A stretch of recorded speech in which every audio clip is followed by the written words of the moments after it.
இங்கே இருக்கக்கூடிய பெருமாளை பற்றி சொல்லணும் அப்படின்னு சொன்னால், மீசையோடு இருக்கக்கூடிய பெருமாள். இந்த உலகத்திலேயே மீசையோடு பெருமாள் இருக்கக்கூடிய முக்கியமான ஒரு வைணவ திவ்ய தேசஸ்தலமாக இந்த கோயில் இருக்குது.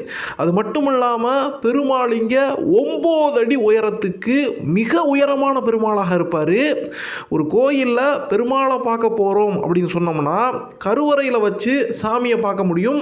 மிஞ்சி மிஞ்சி போனால் கூட தாயாரையும் சேர்த்து வச்சு பார்க்கலாம்.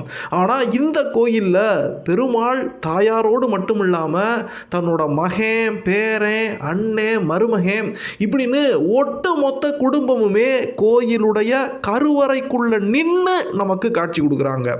இது போக இந்த கோயிலில் 5 பெருமாள்கள் இருப்பாங்க. 5 பெருமாள்கள்னு சொன்னால் சின்ன சின்ன சிலைகளாக 5 வடிவங்களில் பெருமாள் இருப்பார் அப்படின்னு கிடையாது. 5 பெருமாள்களும் பெரிய பெரிய பெருமாள்களாக தனித்தனி